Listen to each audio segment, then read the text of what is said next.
Bonjour à tous, c'est Annabelle et j'espère que vous allez bien. Vous regardez Unlock, l'émission qui décrypte les entreprises. Aujourd'hui, je reçois Anne-Laure et Nicolas qui sont responsables du développement RH chez HSBC. Donc aujourd'hui, le programme Future Skills est en cours chez HSBC, un programme qui porte sur certaines compétences qui s'avèrent être des véritables atouts au développement professionnel. Donc oui, les soft skills, donc les compétences humaines et comportementales, font désormais partie des acquis clés pour votre réussite et faire la différence.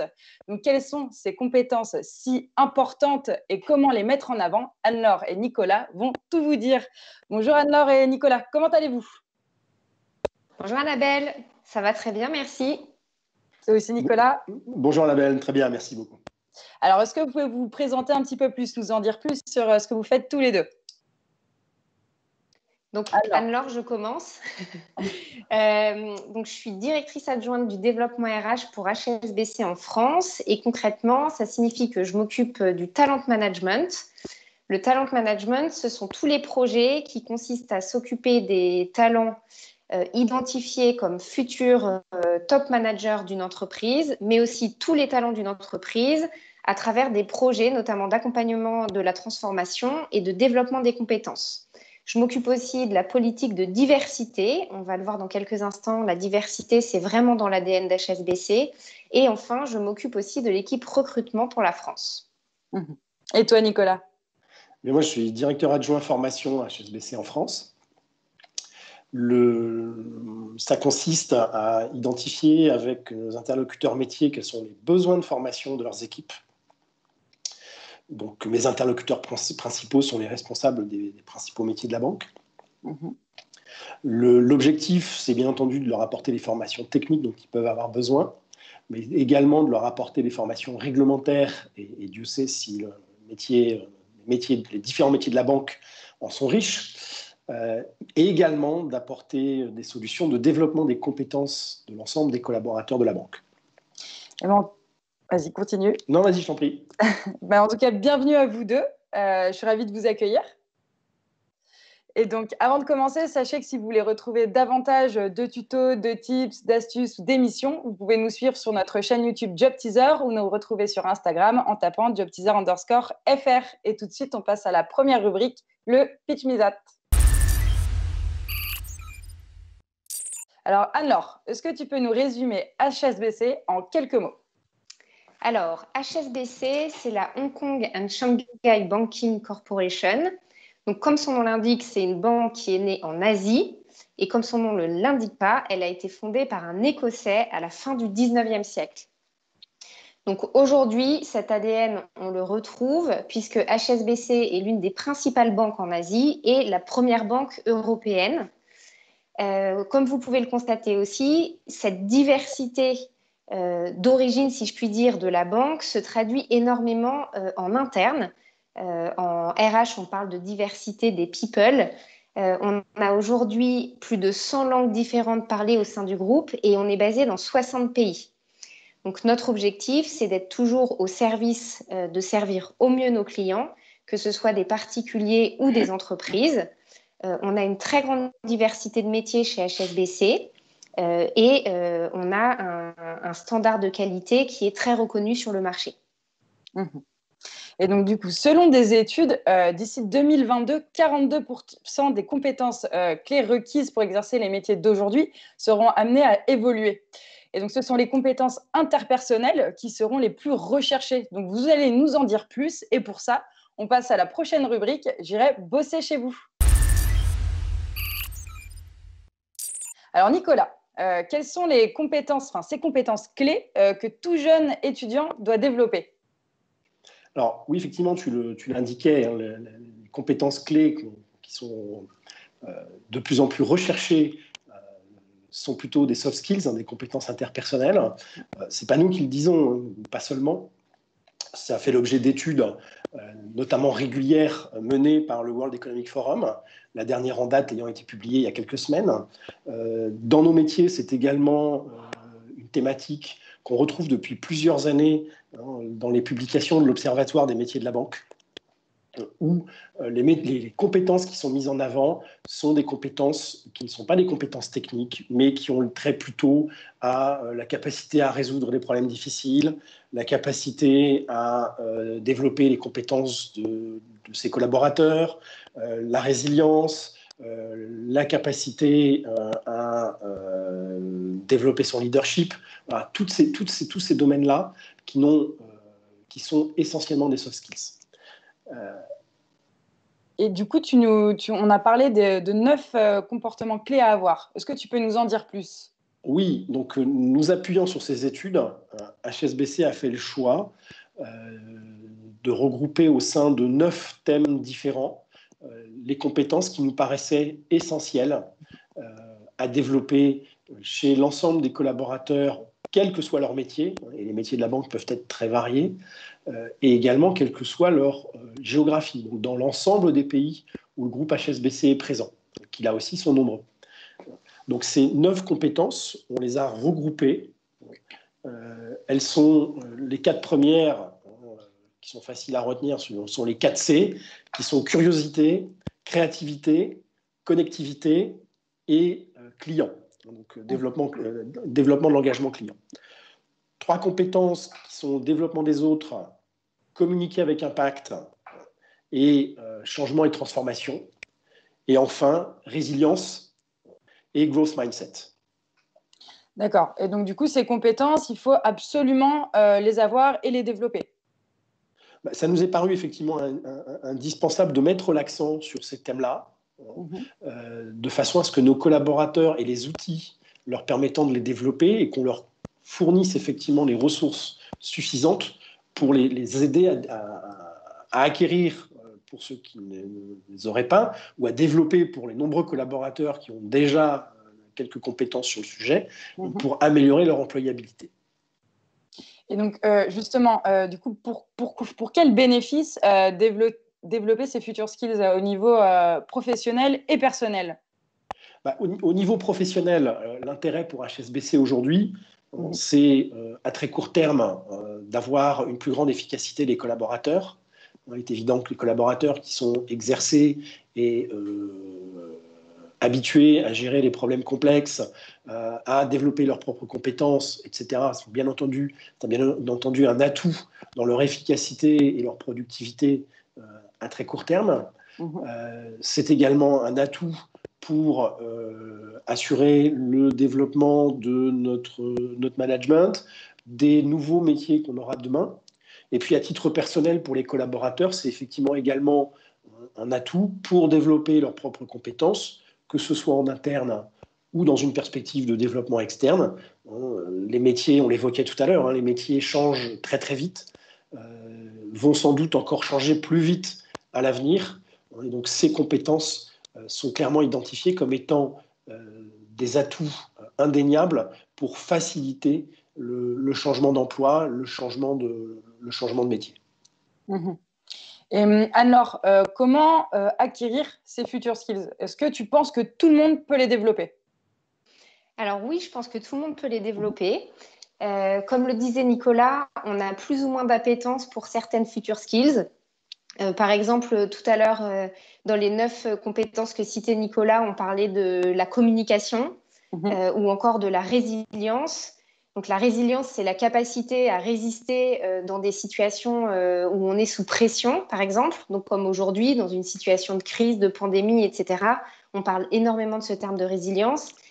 Certaines personnes ont plus ou moins de facilité avec cette compétence. Mais nous, on a la conviction, en tout cas chez HSBC, que nous pouvons tout mettre en œuvre pour aider chacun à développer ses compétences. Et ça rejoint aussi une autre compétence dont parlait Nicolas, qui s'appelle le growth mindset. Donc, je ne sais pas si vous en avez entendu parler, mais le growth mindset, ça peut se traduire en français par l'intelligence apprenante. Donc, on part du postulat plutôt que les collaborateurs ont cette capacité à développer des compétences et pas que notre intelligence est figée. Donc, on a évidemment tous des zones de talent dans lesquelles on est plus ou moins à l'aise. Certains seront de grands orateurs, d'autres résisteront extrêmement bien au stress.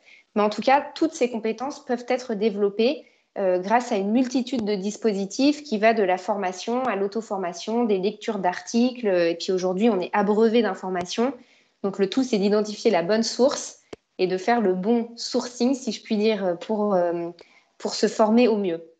Et donc, par exemple, pour la curiosité, donc, comment on pourrait développer encore plus sa curiosité? Qu'est-ce que tu donnerais comme conseil? Alors moi, si j'étais étudiante aujourd'hui, ce que j'essaierais de faire, c'est que je me rends compte que le monde bouge à une vitesse absolument incroyable.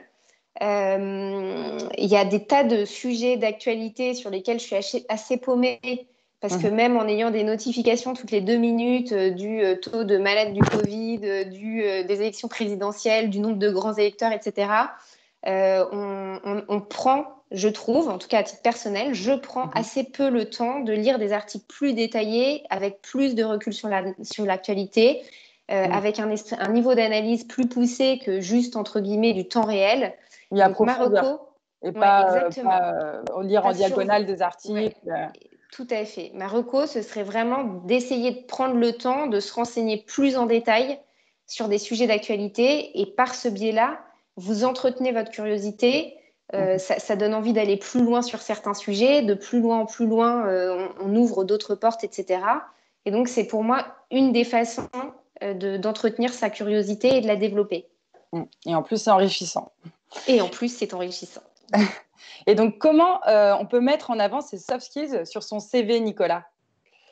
On peut les mettre en avant dans la rubrique compétences. Donc, clairement, la rubrique compétences, où tout le monde a l'habitude de mettre des choses, je vais être un peu cash, des choses un peu bateau, du style rigoureux, adaptabilité, rigoureux, etc. Enfin, j'en passe, c'est des meilleurs, et que tout le monde met, donc qui ne vous distingue absolument pas du commun des CV qui vont être reçus. Mettre dans vos compétences quelques soft skills sur lesquels vous avez des atouts sont, à mon avis, un bon moyen de vous distinguer. Et si je peux ajouter quelque chose, vous avez peut-être un autre biais pour mettre en valeur vos soft skills. C'est lorsque vous décrivez chacune des expériences sur lesquelles vous voulez mettre l'accent vis-à-vis de votre futur employeur. Vous pouvez aussi, dans cette description, mettre en avant là où les soft skills sur lesquels vous vous êtes particulièrement appuyé pour réussir à gérer un projet, à faire avancer une équipe, etc. Et donc, du coup, ça, c'est pour le CV. Mais alors, du coup, en entretien, parce que du coup, tout le monde va vouloir développer ses soft skills, les mettre en avant. Mais comment on fait vraiment pour se démarquer en entretien, donc pour se présenter, pour justement parler de ces soft skills? Qu'est-ce qui va faire qu'on va se démarquer des autres, justement, pour pas toujours dire je suis curieux, je suis agile, je sais m'adapter? Qu'est-ce qui ferait vraiment la différence, Nicolas? Ce qui va faire la difficulté, je dirais, sur les soft skills, c'est que c'est probablement un domaine qui n'est pas autant mesurable que peuvent l'être des compétences techniques. Les compétences techniques, je suis en mesure de les étalonner, de les jauger. J'ai un niveau d'anglais, je vais pouvoir avoir une certification, un niveau européen. Je suis formé sur Six Sigma, je vais pouvoir mettre en avant ma yellow, green ou black belt. Voilà. Les soft skills, à ma connaissance, aujourd'hui, on n'a pas d'étalonnage, et je ne pense pas d'ailleurs que pour certaines d'entre elles, ce soit possible de le faire. Donc effectivement, le recruteur, il va falloir lui démontrer que vous avez ces soft skills. Et c'est ce qui va vous démarquer. Le démontrer, ça va rejoindre exactement ce que disait Anne-Laure dans le CV, c'est illustrer lors de votre entretien votre compétence sur tel ou tel soft skill avec des exemples concrets. Et par exemple, ce serait quoi des exemples concrets? Par exemple, je peux prendre un exemple concret qui me concerne. J'ai eu dans mon équipe, il y a maintenant un peu plus d'1 an, 2 départs successifs, un qui était prévisible, l'autre qui ne l'était pas. Donc il a fallu qu'on réorganise sur une équipe de 3 personnes, 2 départs. Dans une période de contraintes budgétaires qui faisait qu'on n'avait pas la possibilité de recruter, donc il a fallu qu'on dispatche les tâches, qu'on communique au sein de l'équipe et qu'on fasse preuve de résilience. Voilà. Au cours d'un entretien, je peux mettre en avant cette expérience-là en disant voilà, j'ai démontré ma résilience concrètement en agissant de telle ou telle façon, en étant confronté à telle situation, et au final, on a réussi à faire en sorte que ce soit sans impact pour les métiers ou avec un impact très limité, On avait 2 métiers qui n'étaient plus couverts par les responsables d'académie. Malgré ça, on a réussi à faire en sorte que le plan de développement des compétences des collaborateurs en question soit mené à son terme, dans une période en plus qui n'était pas l'idéal, puisque c'était au mois de novembre l'année dernière. Donc au moment où on publie les plans de développement et où on les présente aux représentants du personnel. Voilà un exemple concret de comment en entretien je pourrais mettre en avant ma résilience. Et si je peux compléter avec un exemple peut-être plus ancien pour moi. Ouais. J'ai pas mal voyagé quand j'étais jeune pro, étudiante et jeune pro. Et pour moi, c'est un parfait exemple de la curiosité. Donc, si vous aimez voyager, si vous avez été à la découverte de plusieurs cultures, si vous avez fait des stages à l'étranger, etc., n'hésitez pas à vous appuyer sur cette expérience comme preuve de votre curiosité, parce que c'est vraiment une preuve de curiosité. Vous pouvez aussi vous appuyer sur ce type d'expérience pour illustrer votre capacité à développer les autres, si par exemple vous l'avez fait dans le cadre d'une ONG. Donc si vous avez une expérience humanitaire, notamment dans l'enseignement ou même le fait de faire des constructions pour une association ou pour une autre, ça, ce sont autant d'exemples très concrets sur lesquels vous pouvez vous appuyer aujourd'hui pour illustrer des soft skills qui vont vous distinguer des autres candidats. Et donc, du coup, on parle donc beaucoup de future skills, de soft skills, mais qu'est-ce que ça apporte réellement à une entreprise, Anne-Laure ? Alors, ce que ça apporte à une entreprise, c'est des personnes qui sont adaptables. Aujourd'hui, on n'est plus dans des chemins de carrière comme ont pu les connaître nos parents, où on entre dans une entreprise jeune diplômée et on en sort retraité. Moi, j'ai pas mal de personnes de mon entourage qui ont fait quasiment toute leur carrière dans la même entreprise, si ce n'est toute leur carrière. Aujourd'hui, je n'ai aucun ami qui n'a pas changé de poste et j'ai pas encore la soixantaine. Donc, je pense que c'est quand même assez illustratif du fait qu'on a un rapport au travail qui est très différent. Et je pense que vous, étudiants d'aujourd'hui, vous serez encore plus flexibles dans vos choix d'entreprise, dans vos changements de métier, etc. Donc, une des compétences clés, vraiment essentielles aujourd'hui, c'est de savoir s'adapter. Même si vous restez 5, 6, 7 ans dans une entreprise, il est impensable, comme on le disait au début de cette émission, que votre job reste identique pendant cette durée. Votre job va forcément évoluer, votre environnement de travail va évoluer, le job de vos collègues, de vos stakeholders va évoluer aussi, l'environnement économique. Et donc, ces future skills, elles ont vraiment vocation à faire de vous des personnes adaptables. Et cette adaptabilité, pour moi, elle est aussi essentielle dans le domaine de la vie privée, parce que les évolutions qu'on vit à titre professionnel, on les vit aussi dans le monde privé. On voit bien qu'aujourd'hui, tout est chamboulé en permanence, qu'on découvre que la moitié de la population mondiale peut être confinée, ce qu'on n'aurait jamais anticipé il y a un an. Donc voilà, pour moi, la clé de ces soft skills, c'est vraiment de devenir le plus adaptable possible. Et donc, Nicolas, on en a déjà un peu parlé, mais est-ce que donc, du coup, ces soft skills sont évalués d'une certaine façon en phase de recrutement ? Alors, je vais pas aller sur un terrain qui n'est pas forcément mon domaine de compétence, qui est le recrutement. Mais ça va rejoindre ce que disait Anne-Laure, c'est-à-dire que oui, on y est sensible, c'est-à-dire qu'entre deux profils différents, celui qui aura démontré lors des phases d'entretien qu'il avait cette capacité à s'adapter, cette capacité à prendre des sujets qu'il ne maîtrisait pas forcément de façon académique au départ, qu'il est capable de communiquer avec les autres et de les emmener vers un sujet nouveau.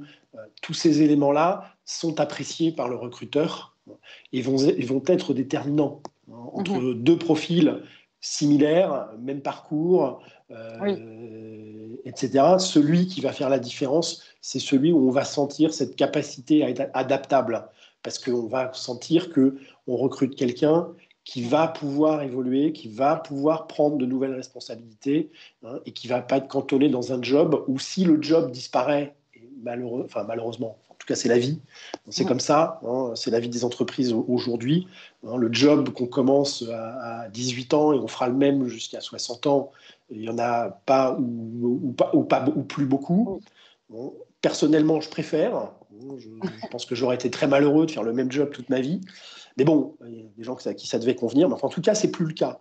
Hein. Donc, pour l'entreprise, c'est une préoccupation de se dire, et si demain, le job sur lequel j'embauche telle personne était amené à évoluer, soit parce qu'ils disparaissent, soit parce que j'ai besoin de moins d'effectifs, plus je suis serein sur le fait que j'ai des gens qui sont capables de faire autre chose, qui sont capables d'évoluer vers autre chose, plus je suis confortable, plus je suis à l'aise pour leur proposer un emploi. Tout à fait. Et alors, en quoi le contexte actuel influence-t-il la stratégie de développement des compétences d'une entreprise par rapport à l'employeur? Alors justement, on a parlé d'un contexte qui évolue tout le temps, voilà. De changements permanents. Et du coup, la formation et le développement de carrière et de compétences, comme tous les autres domaines de l'entreprise, est amené à se réinventer en permanence. Donc, par exemple, il y a 10 ans, quand on parlait de formation online, les responsables formation faisaient un peu la tête en disant oui, mais c'est pas pareil, on n'en tire pas les mêmes bénéfices, etc. Là, il y a 6 mois, on est passé en full online pour des questions très prosaïques de confinement. Et on a des bénéfices réels des personnes formées, de l'apprentissage, etc. Donc, le contexte de monde VUCA, donc volatile, incertain, complexe, a une incidence essentielle sur le développement des compétences et effectivement, forcément, se traduit par un recours beaucoup plus marqué qu'auparavant aux soft skills. Puisque lorsque je faisais carrière à vie, j'avais beaucoup moins besoin de m'adapter. Oui. J'avais une sorte d'évolution de carrière qui était toute tracée. Je commençais jeune embauchée et je finissais éventuellement au COMEX si j'étais plein de potentiel et que j'avais l'ambition qui allait avec. Aujourd'hui, je peux être un jeune à très fort potentiel dans une entreprise en pleine croissance et il y a une crise mondiale qui fait que je suis obligée de me réinventer, de réinventer mon job, éventuellement de chercher une autre entreprise. Donc voilà. Donc ces soft skills, elles sont vraiment là. Pour moi, c'est vraiment le socle qui permet de rester stable dans un environnement totalement instable. Mmh. Donc voilà, donc une vraie évolution. Donc on voit vraiment que les soft skills, c'est très important, donc autant que les compétences techniques, si ce n'est pas plus. Et donc maintenant, je vais vous demander vos meilleurs conseils d'experts. On passe à la rubrique des tips.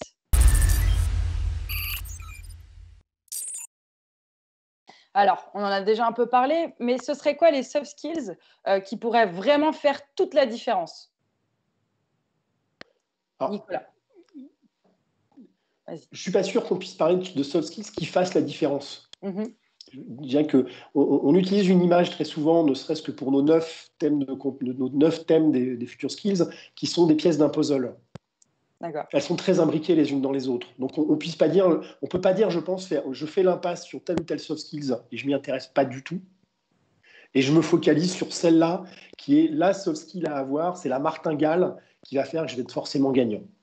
Le monde change. Donc ces soft skills, elles évoluent aussi. Donc celles qu'aujourd'hui on met en avant, peut-être que dans le classement du World Economic Forum qu'on évoquait tout à l'heure, elles ont bougé au cours des années passées. Oui. Elles vont bouger encore. Donc faire le choix de se dire je vais faire le pronostic de me dire c'est celle-là que je mets en avant et aucune autre, où je prends un trio en disant je risque de me planter et de ne pas choisir le bon trio. Donc je pense que c'est important d'avoir le spectre complet, d'avoir la vision complète du puzzle et de se dire quelles sont celles où j'ai déjà des atouts, où je suis déjà suffisamment à l'aise, en tout cas je me sens confortable sur celle-là, et puis celle où je me sens peut-être un peu plus fragile, un petit peu sortir de ma zone de confort, et c'est peut-être celle-là où effectivement il faut que j'aille me développer, augmenter mes compétences. Et donc la réponse, elle n'est pas la même pour tout le monde. Oui. Tout dépend de où est-ce que je me situe et qu'est-ce que, à mon avis, je dois renforcer. Après, ça peut changer effectivement aussi du secteur d'activité. Oui. Il y a des secteurs d'activité où telle ou telle compétence va être plus recherchée que telle autre. Donc c'est pour ça qu'on n'a pas un mapping parfait, par exemple, entre les soft skills qui sont privilégiés dans l'enquête du World Economic Forum et celles que l'on voit dans l'Observatoire des métiers de la banque, parce qu'il y a un biais banquier qui fait qu'il y a certaines compétences qui prennent un peu plus de poids. Donc, pas de règle absolue, pas de martingale, pas de solution miracle. Avoir toute la gamme en ayant conscience qu'il y a des nouvelles couleurs qui peuvent apparaître à tout moment et que c'est peut-être ces nouvelles couleurs-là qui, dans 5 ans, dans 10 ans, dans 15 ans, seront en tête de tableau. Voilà, donc bien se renseigner et s'adapter. Et alors, est-ce qu'il y aurait des lectures ou des méthodologies que vous conseillerez aux étudiants donc, qui veulent s'améliorer dans leurs soft skills? Anne-Laure. Alors, moi, j'ai une lecture à titre personnel que j'aime particulièrement parce que je trouve que c'est toujours extrêmement documenté et toujours dans des thèmes très d'actualité. C'est la Harvard Business Review, qui est traduite en français, pour ceux qui préfèrent la lire en français. Ça traite de problématiques de leadership, de management, de soft skills, de développement personnel, etc. C'est vraiment une revue de qualité. Après, vous avez l'étude du World Economic Forum, si ça vous intéresse d'aller plus loin et puis d'avoir une vision un peu exhaustive justement sur ce sujet des soft skills. Et puis, vous avez aussi à votre disposition une bibliothèque online qui est assez formidable sur LinkedIn Learning. Il y a beaucoup de e-learning gratuits. Vous avez des MOOC proposés par différentes plateformes qui sont gratuits, qui vous permettent aussi d'obtenir des certifications. Je pense notamment à des sujets comme la communication, communiquer avec impact, développer votre leadership. Nicolas citait en début d'émission la capacité à manager des équipes, par exemple, ou à embarquer des équipes. Donc, vraiment, n'hésitez pas, surfez sur Internet, lisez des articles fouillés, parce que c'est comme ça aussi que vous aurez envie d'aller plus loin et puis que vous développerez vraiment une connaissance et une compétence approfondie et pas juste artificielle. La difficulté avec les soft skills, c'est qu'on peut relativement facilement acquérir un vernis, mais pour faire vraiment la différence, ce que je vous recommande, c'est d'être vraiment à l'aise sur certains sujets et de pas faire l'impasse, comme vous disiez Nicolas, de ne pas faire l'impasse sur les soft skills qui aujourd'hui sont identifiés comme essentiels.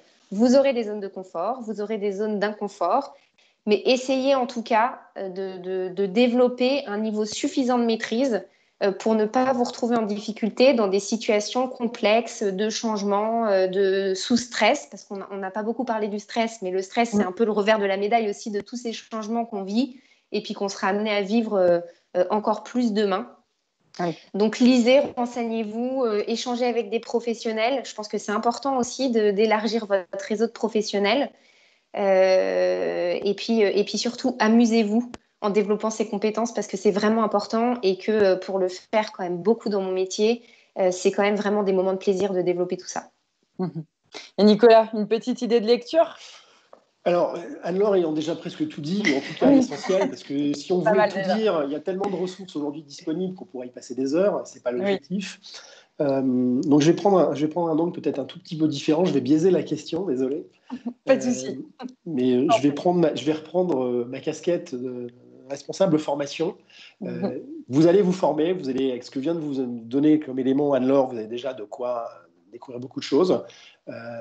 L'avantage des soft skills, c'est que contrairement aux formations techniques, elles sont faciles à mettre en œuvre derrière. Elles sont faciles à expérimenter. Et en matière de formation, on sait très bien, depuis très longtemps, et ça se renforce chaque jour, que se former sans pratiquer, ça ne sert pas à grand-chose. Si vous n'exercez pas, si vous ne mettez pas en pratique ce que vous avez appris, découvert, si ça ne passe pas par le filtre de l'expérimentation, de l'échec, et de la réexpérimentation en s'appuyant sur les échecs pour progresser, ça ne rentrera pas. Donc voilà, donc mon complément, ma touche, sera de dire oui, lisez, complétez votre information et vos connaissances sur ces soft skills et mettez-les en pratique. Ce sera le meilleur moyen derrière de les apprendre, de les comprendre et de les intégrer. Ben c'est parfait, très bon conseil. Et donc maintenant, ça va être votre moment carte blanche où vous allez pouvoir dire tout ce que vous voulez. On passe à la dernière rubrique. Alors Nicolas, est-ce que tu as un dernier mot à dire, quelque chose à partager aux étudiants qui te regardent ? Bah écoute, oui, je ne veux pas jouer le vieux barbon parce que j'ai des enfants qui doivent, enfin l'aîné en tout cas, à l'âge de ceux qui nous écoutent aujourd'hui. Donc il m'entendrait, il va dire ouais, ça y est, il va nous refaire le même couplet. Mais c'est pas grave. Bonjour à lui. Ouais, bonjour à lui. Il a 22 ans, hein, donc on va être à peu près dans les mêmes tranches d'âge. Faites-vous plaisir. Jouez avec ces soft skills. Vous avez un atout énorme, c'est que vous avez des ressources à disposition colossales, comme aucune génération avant la vôtre n'en a eu. tout ce qu'on vient d'évoquer, les lectures auxquelles vous pouvez avoir accès, les enseignements auxquels vous pouvez avoir accès, grâce aux nouvelles technologies, vous avez un monde ouvert. Tout est à disposition, tout est utilisable. Alors, ce n'est pas forcément simple tout le temps parce que derrière, il y a un problème de tri et de sélection de l'information, mais vous avez déjà cette chance-là d'avoir accès à énormément de choses. Ne vous en privez pas, faites-le et parlez-en entre vous. Expérimentez, partagez les ressources que vous avez pu trouver et qui vous ont semblé particulièrement percutantes et qui vous ont apporté un bénéfice. C'est un bon moyen aussi de développer vos compétences et de développer vos soft skills individuellement et collectivement.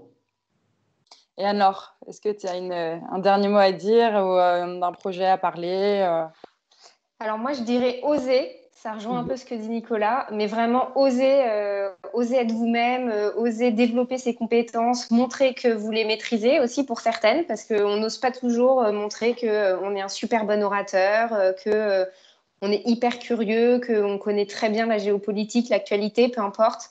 Donc, oser développer ses compétences, les mettre en pratique, comme disait Nicolas, c'est absolument fondamental. Et puis, oser vous vendre, entre guillemets. On a beaucoup parlé de CV, d'entretien. La capacité à communiquer, c'est aussi la capacité à démontrer de quoi on est capable. Donc, ça s'apprend, ça s'entretient, ça se teste, ça se reteste.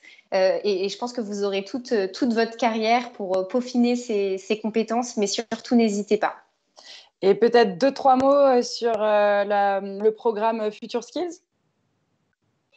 Oui, donc effectivement, on lance un programme Future Skills, comme on l'évoquait tout à l'heure, sur les 9 thèmes qu'on a évoqués.